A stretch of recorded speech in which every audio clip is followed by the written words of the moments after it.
Ayu, kau tidak mungkin meraih bintang. Kau tidak akan bisa memeluk bulan.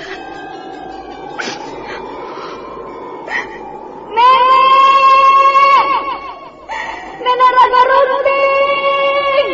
Ayu!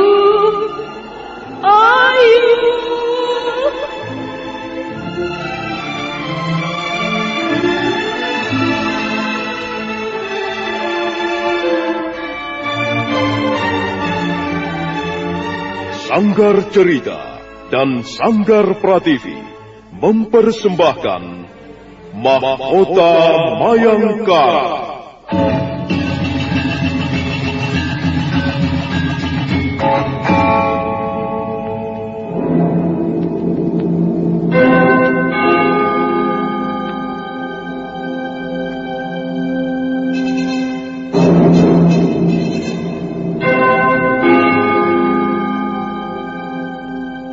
Cerita ini lanjutan dari Tutur Tinular. Kisah berlangsung pada zaman pemerintahan Prabu Jayanegara atau Kala Gemet, Raja Majapahit yang kedua.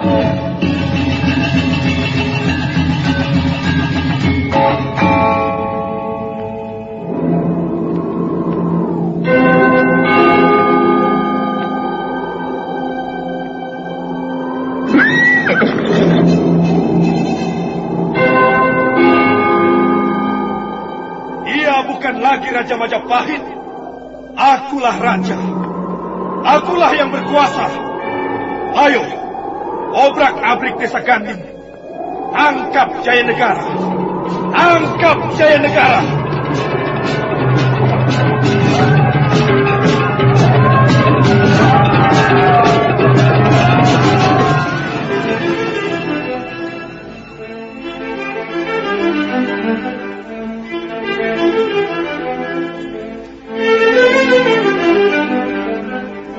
Naskah ditulis dan diolah oleh S. Tijab, hiasan musik dan sutradara C. Ispriyonoka. Kali ini mengetengahkan episode ke-22 dengan judul Serigala Memangsa Serigala.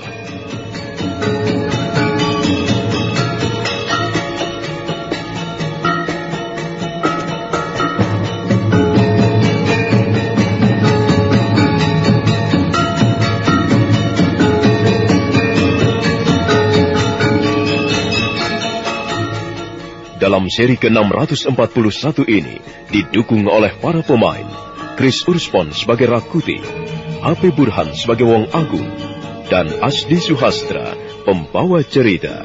Selamat menikmati. Satria Molek membawa hiburan dengan gaya yang tak pernah padam. Jangan ragu, klik subscribe. Jadikan harimu lebih hidup.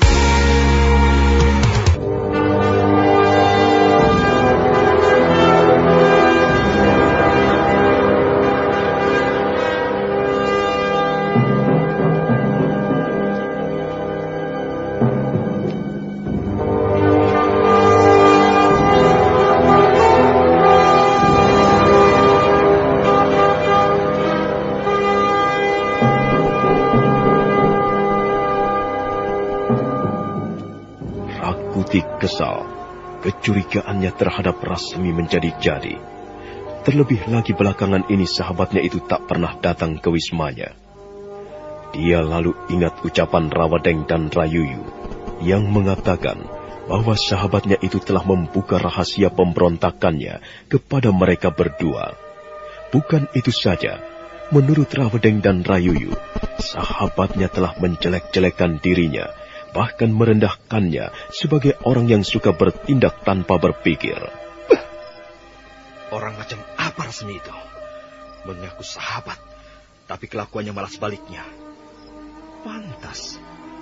Pantaslah jika selama ini dia selalu menghalangi niatku dengan ucapan-ucapannya yang tinggi-tinggi. Setan belang kau Rasmi, ular beludak!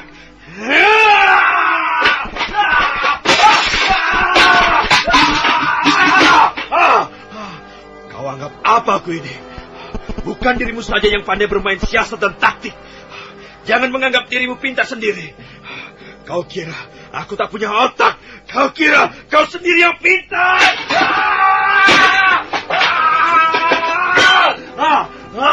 Nanti saatnya akan tiba, Rasmi. Kau boleh tahu siapa Rakuti itu sebenarnya. Dasar pengkhianat, ular berkepala dua. Jangan coba-coba menggunting di dalam lipatan, Rasmi. Rupanya kau tak lebih dari tanaman makan pagar.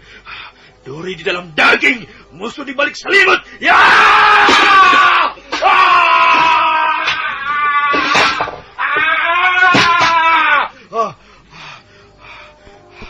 Jangan-jangan kau punya rencana lain di balik rencana-rencanaku. Jangan-jangan kau sengaja ingin menjerumuskan aku. Sahabat macam apa kau itu, Rasmi? Selama ini aku percaya padamu, menuruti kata-katamu. Tapi rupanya ada maksud lain di balik ucapan-ucapanmu itu.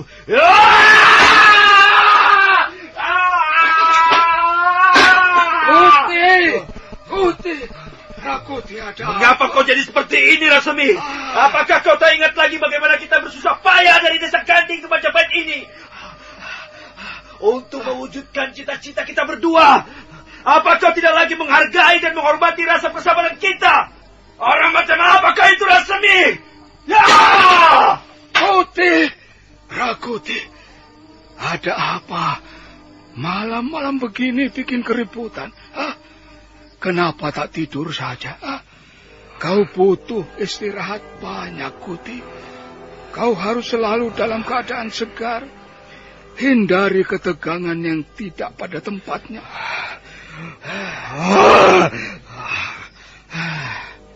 Ada apa kau ini sebenarnya? Bukankah semua persiapan berjalan lancar? Jangan terpengaruh oleh hal-hal yang sifatnya sepele. Pikiranmu harus kau pusatkan hanya pada rencana pemberontakan. Kau harus mulai pandai mengatur siasat dan taktik. Seorang pemimpin harus bisa bertindak bijaksana pada dirinya sendiri. Buang jauh-jauh apa yang tidak perlu. Jangan kau rusak rencana dan cita-citamu hanya karena sesuatu yang sifatnya sepele. Kau keliru kalau begitu. Keliru. Ayo, katakanlah, ada apa sebenarnya? Barangkali aku bisa membantu meringankan bebanmu.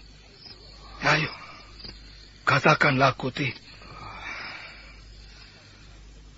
Rasmi, yang membuat hatiku menjadi was-was.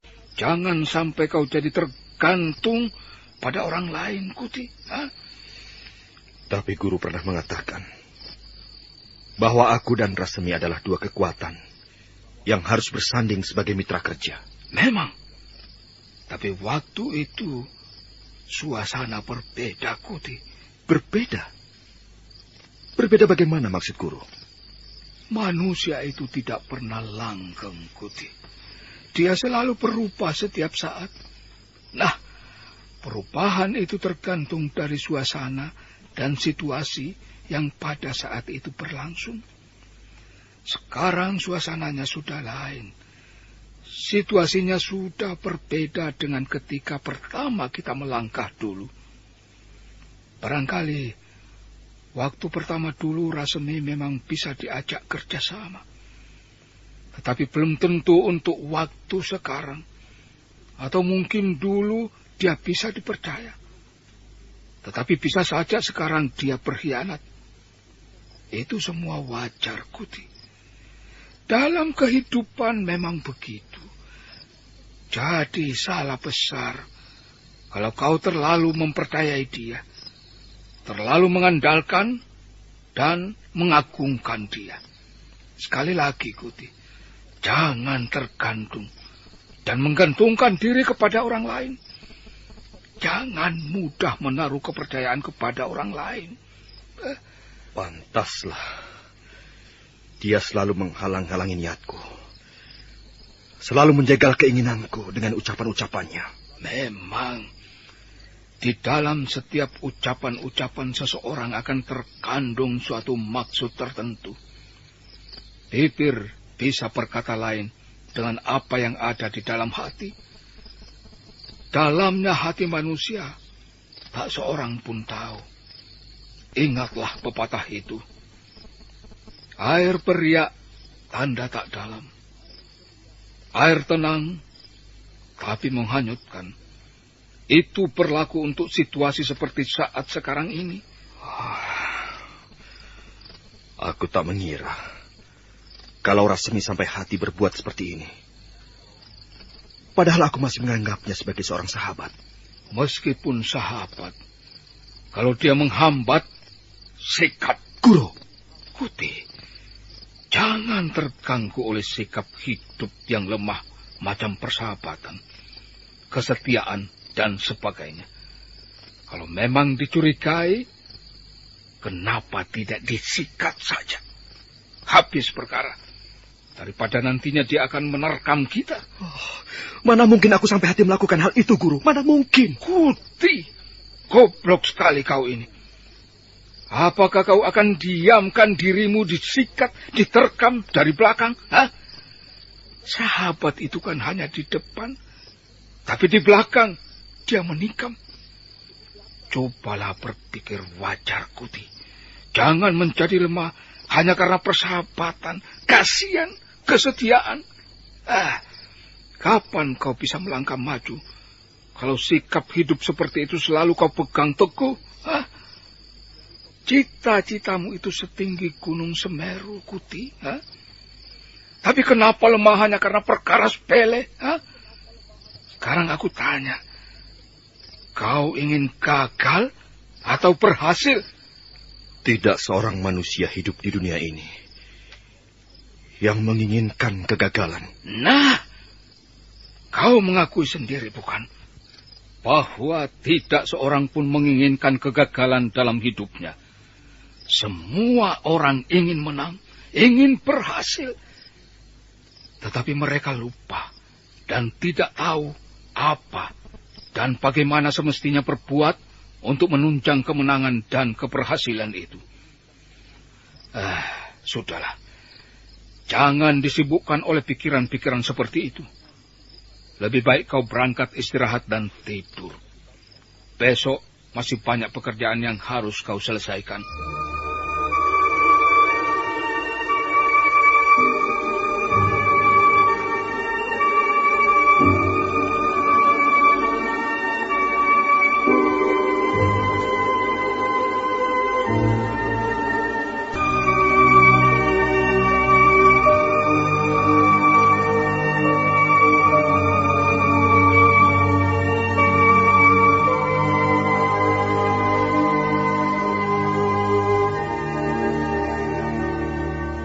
Malam sudah diambang pagi, tapi Rakuti tak juga bisa memejamkan matanya. Pikirannya masih terus menerawang, melayang-layang. Hatinya gundah, bingung, dan terus gelisah. Persoalan Rasmi terus saja mengejarnya, berganti dengan persoalan Rawadeng, Rayuyu, terus berpindah pada Ratanja, Rapangsa, Rabanyak, sampai akhirnya kepada Gusti Prabu Jayanegara. Mengapa wajah-wajah itu semuanya tersenyum sinis padaku? Mereka menyeringai. Mereka mengeluarkan taring. Kuku-kuku mereka tajam. Mereka hendak menerkamku. Pergi kalian! Pergi! Jahanam! Kalian hendak menggertak Rakuti. Kalian ingin tahu siapa Rakuti? Satria Collection bawa hiburan dengan gaya yang tak pernah padam. Jangan ragu, klik subscribe. Jadikan harimu lebih hidup. Rakuti terus dicekam kegelisahan, hatinya cemas. Satu-satu bayangan muncul, wajah-wajah orang yang dikenalnya. Tapi wajah-wajah itu tak satu pun menampakkan sikap bersahabat. Malah sebaliknya, wajah-wajah itu seperti hendak menerkamnya, menancapkan taringnya, menghunjamkan kuku-kukunya. Sampai akhirnya, Rakuti lelah sendiri dan dia tertidur.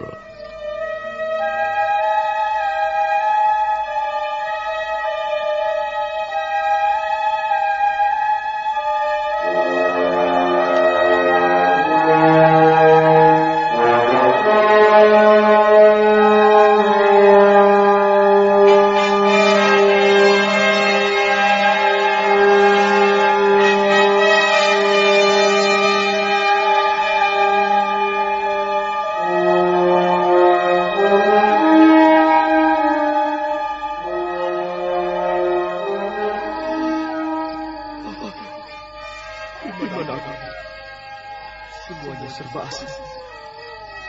Asing dan sunyi. Di mana aku? Rakuti bingung. Dia heran dan bingung. Di mana dia sebenarnya berada? Alam sekelilingnya asing. Dia sendirian di sana. Tidak ada siapa-siapa di sini. Aku sendirian. Tempat apa ini sebenarnya? Semuanya serba asing dan membingungkan. Mengapa aku tiba-tiba takut? Mengapa ada kengerian seperti ini? Aku takut sendirian. Aku ngeri menghadapi alam tak bertepi seperti ini. Di mana aku ini sebenarnya? Di mana? Rakuti menggigil. Dia ketakutan setengah mati. Di tengah padang kesunyian, tanpa teman, tanpa siapa-siapa. Dia merasakan dirinya kecil dan tak berarti sama sekali. Tiba-tiba dia tengadah ke langit biru. Di atas sana tak ada bintang, tak ada awan, hanya kebiruan semata. Lalu muncullah rembulan, bundar dan merah. Rakuti tersentak kaget. Mengapa bulan merah itu semakin merah dan mendekat? Apa ini? Apa-apaan ini? Mengapa? Mengapa bulan bundar itu semakin merah dan semakin mendekat? Aku! Ada apa ini sebenarnya? Ada apa ini sebenarnya?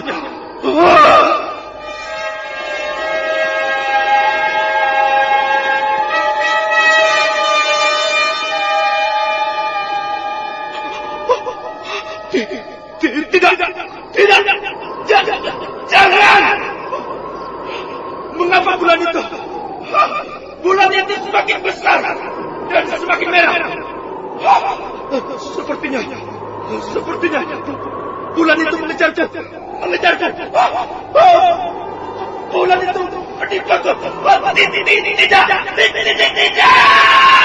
Rakuti benar-benar ketakutan. Bulan bundar merah itu tampaknya kian membesar dan membesar, kian memerah. Warna merah itulah yang membuat Rakuti mengkeret ketakutan. Ketakutan akan warna yang sepertinya mengancam.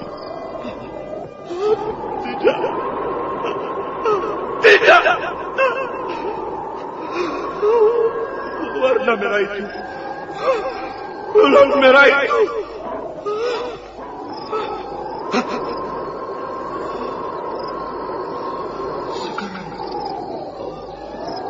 Sekarang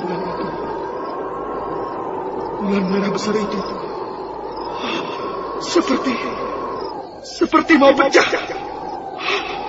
Bulan besar itu mau pecah. Bagaimana ini? Tidak!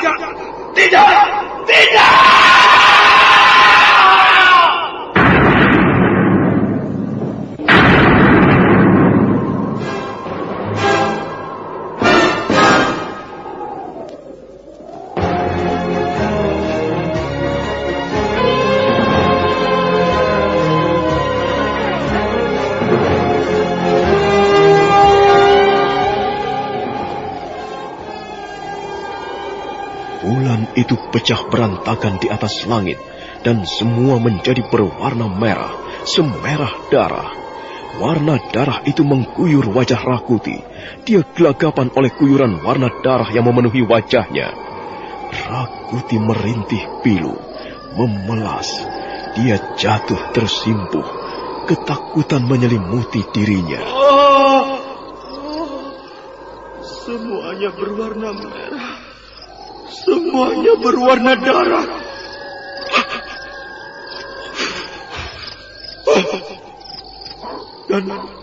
Dan wajahku ini. Wajahku penuh berlumuran darah.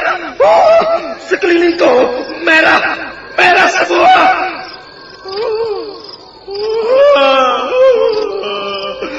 Mengapa semua berwarna darah?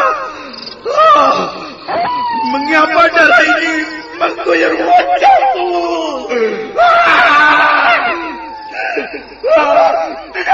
Tidak!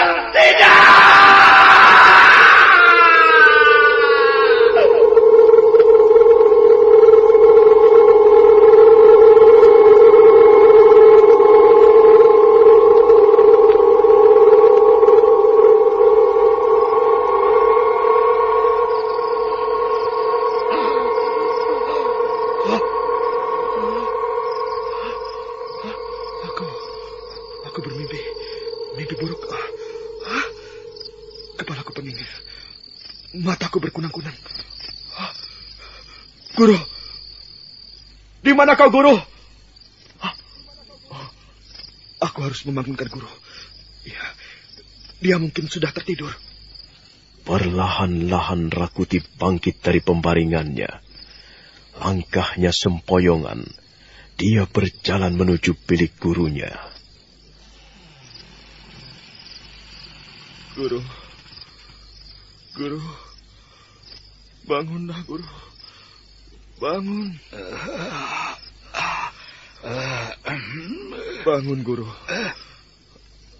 Aku tidak bisa tidur. Bangun, Guru. Ada apa, Kuti? Mengapa kau tidak istirahat, tidur? Tidak bisa. Aku tidak bisa tidur. Tidak bisa tidur? Iya. Ada apa lagi, ya? Kenapa tak bisa tidur? Kau masih memikirkan soal Rasemi? Aku baru saja bermimpi, Guru. Mimpi buruk, Guru. Mimpi buruk tentang apa? Entahlah. Aku hanya seperti ada di tempat yang tidak aku mengerti. Tempat itu kosong. Kosong dan hampa. Sejauh-jauh mata memandang. Hanya kekosongan dan kehampaan. Tak ada apa-apa dan siapa-siapa. Sunyi dan sepi. Aku sendirian. Lalu? Aku tengadah. Di atas sana ada bulan merah. Langit biru tanpa awan, tanpa bintang. Bulan merah? Jangan dipikirkan. Tapi Guru, aku... Kau terlalu tegang, anakku. Berangkatlah tidur dengan pikiran tenang. Jangan memikirkan apa-apa. Guru, aku terlalu memikirkan Rasemi.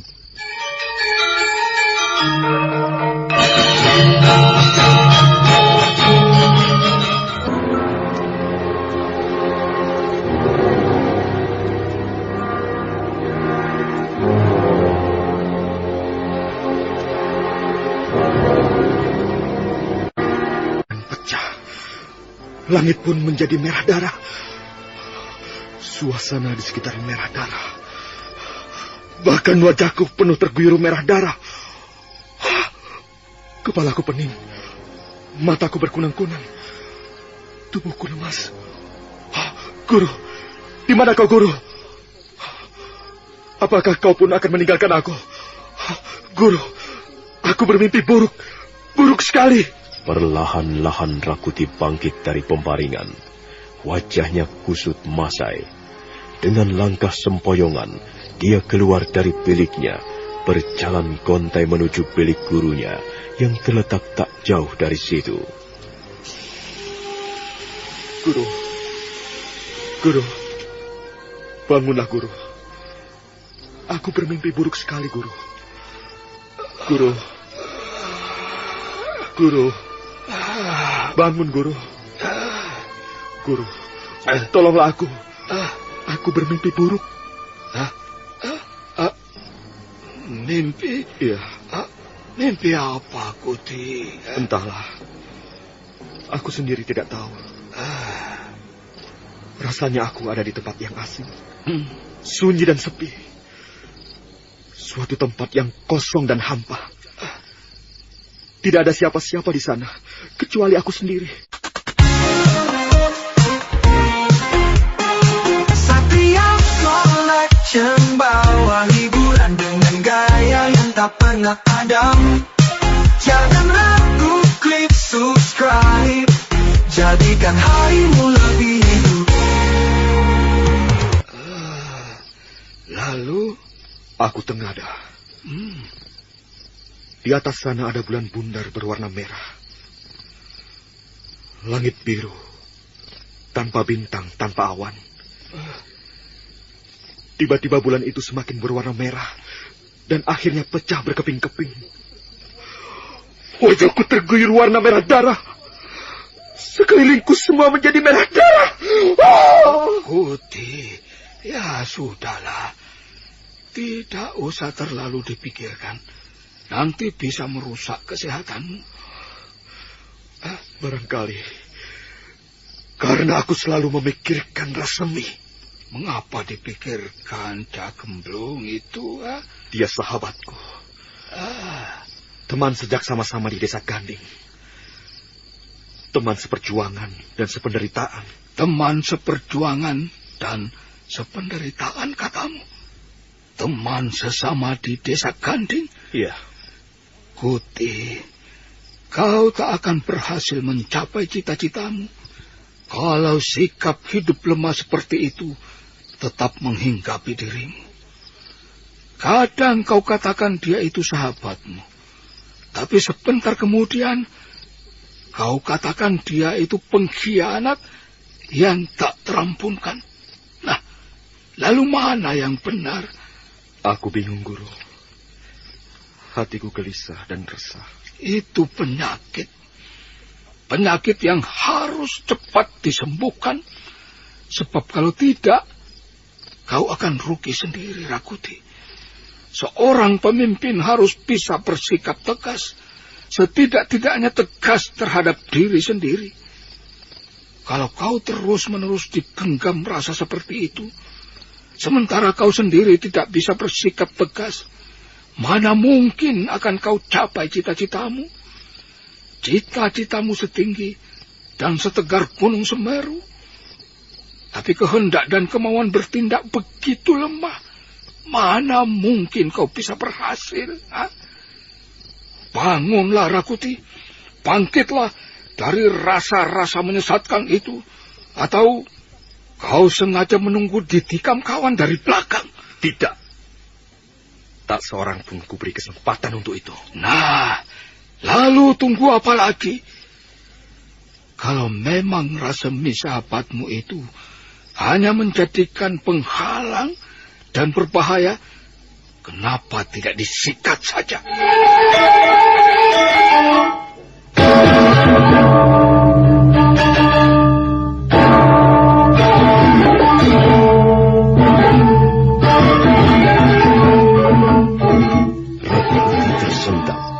Tapi sebentar kemudian dia menatap tajam gurunya. Giginya gemeretuk, tangannya mengepal kuat. Dia mendesah berat dan panjang, tanpa bergeming dari tempatnya berdiri. Baik, Guru. Baik. Rasemi memang berbahaya. Sudah lama aku mulai curiga padanya. Dia memang sahabatku dalam hal-hal yang tertentu. Tetapi untuk yang satu ini, Dia adalah musuh dalam selimut. Dan aku tidak mau ditikam dari belakang. Karena bagiku, lebih baik mendahului daripada didahului. Sebab itu, keputusan tetap. Dia harus disingkirkan. Dia harus disikat.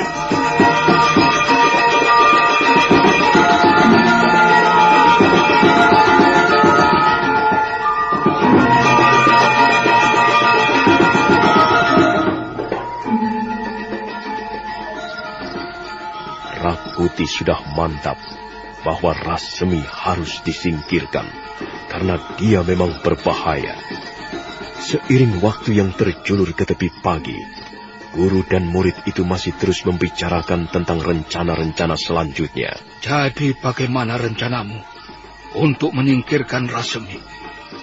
Apakah akan kau habisi dia di tempatnya agar yang lain tidak bisa macam-macam?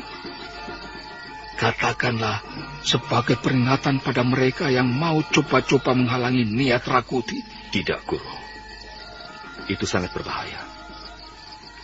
Tindakan seperti itu sangat menyolok dan tidak menguntungkan.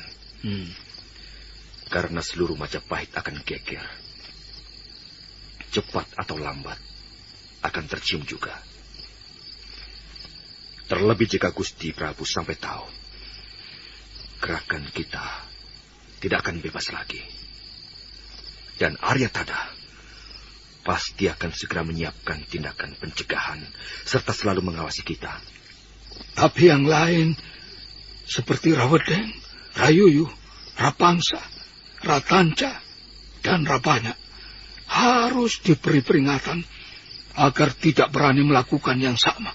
Tak perlu peringatan bagi mereka, Guru. Kalau memang mereka mau bertindak macam-macam, sikat saja sekalian. Babat habis. Babat habis semua sampai ke akar-akarnya. Jangan beri ampun.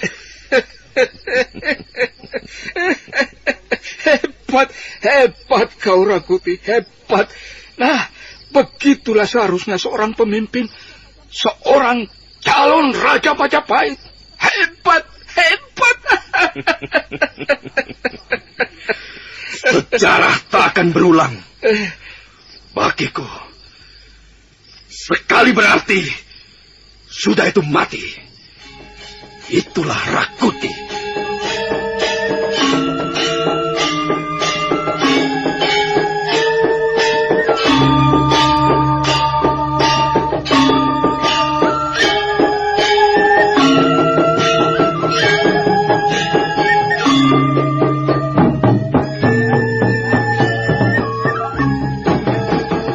Kita tinggalkan sejenak pembicaraan guru dan murid itu. Kini kita beralih pada Rasemi. Hari itu, di wismanya, nampak Rasemi seperti menjadi serba salah. Dia bingung, hatinya gelisah, perasaannya selalu resah. Dia sendiri tidak tahu kenapa dan ada apa. Pikirannya melayang ke masa silam, masa-masa ketika bersama Rakuti di desa Ganding. Kadang pikirannya melompat jauh ke depan tentang apa dan bagaimana kelak seandainya Rakuti telah berhasil merebut kekuasaan dan menjadi Raja Majapahit. Oh, Rakuti. Rasanya masa-masa kita semasa di desa Ganding dulu begitu indahnya. Kemana-mana kita selalu berdua, Rakuti. Menikmati alam pedesaan yang jauh dari keramaian. Alam desa yang akrab dan ramah. Hampir tidak pernah kita terlibat oleh urusan-urusan yang memusingkan kepala. Urusan-urusan yang membuat kita tegang dan tak bisa tidur dengan tenang. Di desa kita bisa menjadi akrab dan menyatu dengan alam. Di desa kita mengenal keramah tamahan dan kegotong royongan. Di sana ada ketenangan dan kesejukan, ketentraman dan kedamaian. Lain sekali dengan keadaan di sini, di mana semuanya berada dalam situasi kesibukan dan acuh tak acuh. Masing-masing kadang mempunyai kecurigaan, was-was dan ketidakpengertian. Tapi ya, apa boleh buat? Memang sudah pilihan kita untuk hidup di kota Raja Majapahit. Hidup di lingkungan istana yang penuh dengan intrik, ambisi, dan persaingan.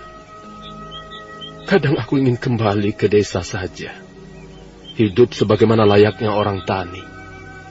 Bangun pagi dan pergi ke sawah dan ke ladang, bekerja mencangkul, menggarap lahan, lalu pulang ke rumah menjelang senja dan tinggal menunggu hasil panen.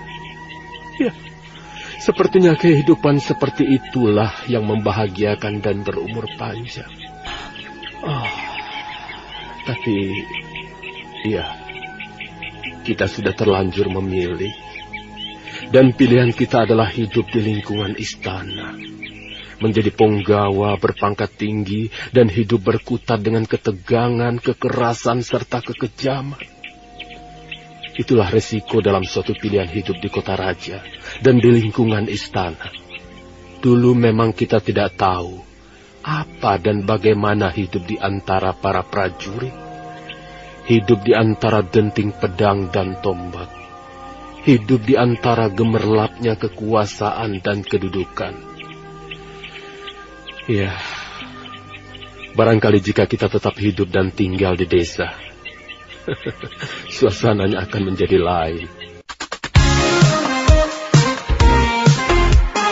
Satria Collection bawa hiburan dengan gaya yang tak pernah padam. Jangan ragu, klik subscribe. Jadikan harimu lebih hidup. Rasemi membanding-bandingkan kehidupan yang dulu dan sekarang. Ada rasa kerinduan kembali ke desa dan hidup sebagai warga biasa. Tapi rasa kerinduan itu kembali ditekan oleh kenyataan bahwa memang sudah menjadi pilihan hidupnya kalau dia harus seperti sekarang ini. Memang ada kalanya dalam kehidupan seseorang, dia dihadapkan pada keadaan dirinya sendiri tentang apa saja yang telah dibuatnya dan apa saja yang akan dibuatnya kemudian. Rakuti, seandainya nanti kau berhasil merebut kekuasaan tertinggi di bumi Majapahit ini, lalu apa yang akan kau lakukan? Dapatkah kau memerintah dengan baik? Bisakah kau bersikap dan juga bertindak dengan arif dan bijaksana? Oh, Rakuti, seorang raja harus bisa menyelami kehidupan kawulanya.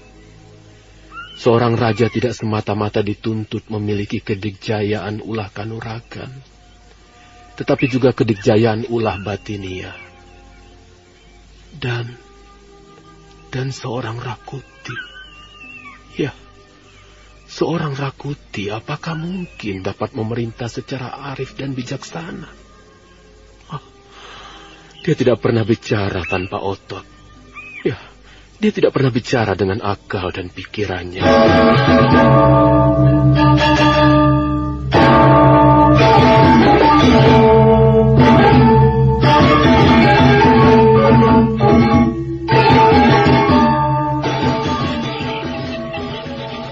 Rasemi mulai berpikir tentang Rakuti.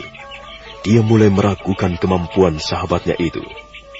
Sementara di Wisma Rakuti, masih terjadi pembicaraan guru dan murid tentang bagaimana cara terbaik menyingkirkan Rasemi.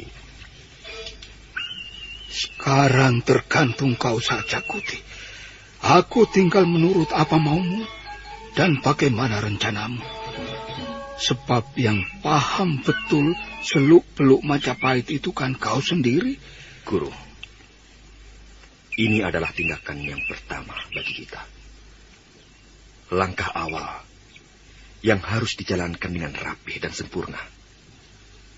Jangan sampai mengundang kecurigaan pihak lain yang nantinya malah membuat kacau semuanya. Iya, aku mengerti. Aku mengerti, Kuti. Langkah awal ini jangan sampai meninggalkan jejak. Karena langkah awal menentukan langkah-langkah selanjutnya. Inilah yang membuat aku harus berpikir keras, Guru. persiapan kita harus sudah dimulai dengan tindakan. Tetapi tindakan itu jangan sampai tercium oleh siapapun. Kita harus bergerak tanpa suara. Gerak tanpa suara? Ya. Hebat kau ini, Kuti. Gerak tanpa suara. Betul. Kita harus bergerak tanpa suara, sehingga keadaan tetap kita kuasai. Kita harus bergerak malam hari. Sewaktu orang dalam keadaan istirahat dan lengah. Karena malam adalah saat yang tepat guna melakukan kegiatan yang bersifat diam-diam. Jadi kau akan ambil Rasemi malam hari? Ya. Ambil dia dari Wismanya pada malam nanti. Dan jangan seorang pun tahu. Bahkan Jengkrik pun jangan sampai tahu. Jangan takut, Kuti. Jangan khawatir. Gurumu ini akan bergerak dengan rapi dan tanpa suara. Jangankan Jangkrik, angin pun tidak akan tahu gerakanku. Ambil dia dengan sembunyi-sembunyi. Jangan sampai seorang pun para pengawal atau prajurit-prajuritnya tahu. Iya. Aku percaya guru dapat melakukannya dengan baik. Iya. Lalu setelah itu, apakah Rasemi langsung kubawa kemari? Jangan. Jangan. Kita tidak mau gerakan ini tercium siapapun. Buatlah seolah-olah kita tidak tahu apa-apa peristiwa ini. Kita harus bisa cuci tangan. Lalu akan kubawa Rasemi. Bawa dia ke pinggir kota raja. Aku akan menunggu di sana. Ingat, nanti malam, Guru. Nanti malam langkah awal itu harus berjalan mulus dan lancar.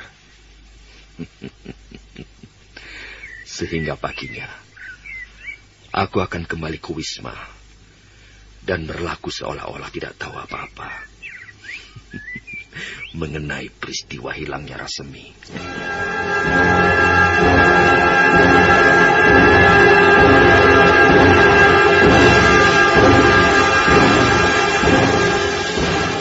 Di Wismanya, Rasemi resah, hatinya gelisah, perasaannya serba tidak enak. Sejenak pikirannya melayang pada Rakuti. Rasa curiga terhadap sahabatnya itu mulai tumbuh.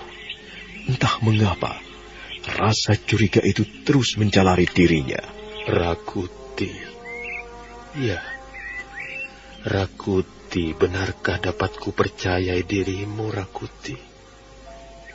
Kata-katamu dan setiap langkah-langkahmu, kau tidak pernah mau mendengarkan ucapanku. Kau cenderung bersikap melawan diriku. Meski kadang kau seperti mengalah, tapi sikap yang kau perlihatkan itu, ya, membuatku curiga. Oh, barangkali dulu memang kau bisa ku percaya, Rakuti. Tetapi sekarang, aku mulai menyaksikan diriku sendiri. Apakah benar aku bisa hidup berdampingan denganmu dalam mengejar cita-cita ini? Oh, manusia memang setiap saat bisa saja berubah. Semua itu diakibatkan oleh situasi dan tuntutan keadaan. Tanpa kecuali Rakuti. Dan bagi seorang Rakuti sangat mungkin untuk berubah. Karena dia tidak jauh berbeda dengan keadaan hari yang sebentar cerah, sebentar kemudian mendung. Baru saja hujan lebat sejenak, kemudian terang benderang lagi. Ya, itulah alam. Dan Rakuti adalah alam. Alam yang syarat misteri. Pertanyaan demi pertanyaan timbul tenggelam pada benak Rasemi. Namun jawaban yang keluar dari pertanyaan itu adalah kecurigaan. Ya, dia mulai curiga pada Rakuti sahabatnya, teman sejak kecilnya, semasa di desa Ganding dulu. Lalu apakah Rasmi akan mengambil ancang-ancang dalam menghadapi Rakuti? Oh, langkah-langkah apa yang mesti kuambil untuk menghadapi Rakuti? Aku merasa dia sekarang ini sudah lebih licin dan licik daripada diriku. Dia pasti akan menyiasati siasatku. Lebih baik mendahului daripada didahului. Ya, ucapan itu yang masih segar dalam ingatanku. Perlahan senja mulai merayap. Bumi Majapahit tenggelam dalam keremangan. Pikiran Rasmi pun mulai kusut. Dia bingung apa yang harus dilakukannya. Mestikah mencari bantuan pada Rawadeng, Rayuyu, Rapangsa, Ratanca, dan Rabanyak? Dia tidak tahu. Ya. Kukira sebaiknya menemui Rawadeng dan Rayuyu. Akan kukatakan apa yang sebenarnya terjadi. Lalu akan kuajak pula Ratanca, Rabanyak, dan Rapangsa untuk membicarakan persoalan ini. Mudah-mudahan mereka semua dapat mengerti dan mau membantuku menghadapi Rakuti.